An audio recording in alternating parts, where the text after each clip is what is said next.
Sir, अभी एक ताज़ा प्रकरण हुआ था। अरविंद पांडे जो आपके कैबिनेट में सहयोगी थे, जहाँ तक मुझे ध्यान आता है शिक्षा मंत्री थे आपके कैबिनेट में वो, उन पर अतिक्रमण का आरोप लगता है और जो प्रशासनिक इकाई उधम सिंह नगर की वो नोटिस चिपकाती है, वो थोड़े से नाराज़गी ज़ाहिर करते हैं खुले मंच से और आप लोग उनके समर्थन में खड़े हो जाते हैं। उस बात को कैसे समझा जाए कि उनका उत्पीड़न कर रहा था शासन प्रशासन? ऐसा है, देखिए, एक तो अभी आप लोगों को पूरी जानकारी नहीं है कि अरविंद पांडे से हमारा साथ कब का है। मुझे लगता है कि हमारे लोगों का संबंध 85-87 से है। बहुत कम लोगों को इस बात की जानकारी है। वो भी संघ के कार्यकर्ता थे, हम भी आरएसएस के पूर्णकालिक थे और तब से हमारा संबंध है। जब हमारे साथ वो विधायक भी रहे, मंत्री भी रहे, मेरे साथ उन्होंने काम किया या हम लोगों ने मिलकर साथ साथ सरकार में भी काम किया, तो हम लोगों के संबंध वे बहुत पुराने हैं।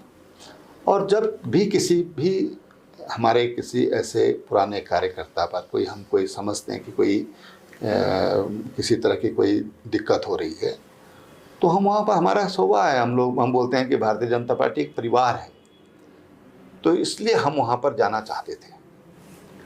वहाँ पर हम जाना चाहते थे और इसलिए जाना चाहते थे कि उनकी समस्या क्या है उसको हम समझ सकें। लेकिन उन्होंने मुझे रात को फ़ोन किया कि भाई साहब, यहाँ पर वातावरण काफ़ी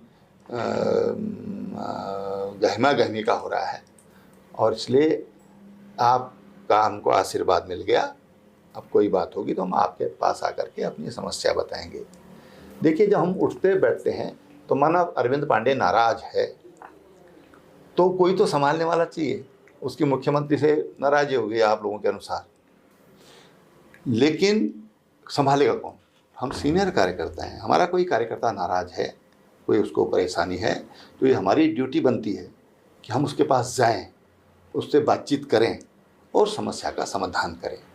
तो इस दृष्टि से हम अरविंद पांडे, क्योंकि बहुत सीनियर लीडर हैं हमारे, देखिए नगरपालिका अध्यक्ष रहे और 2007 से लगातार विधायक हैं, और मुझे पता है कि जिनसे वो लड़ाई लड़कर आए वो लोग सामान्य लोग नहीं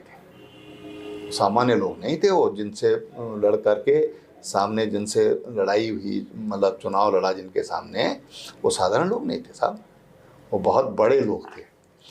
और हर दृष्टि से इसके पिताजी तो 4th क्लास एम्प्लॉय थे, गन्ना फैक्ट्री में एक रूम में रहते थे और उसके बाहर एक नीम का पेड़ था, उसके नीचे विधायक रहते हुए उस नीम के अंदर बैठने की जगह नहीं थी घर में।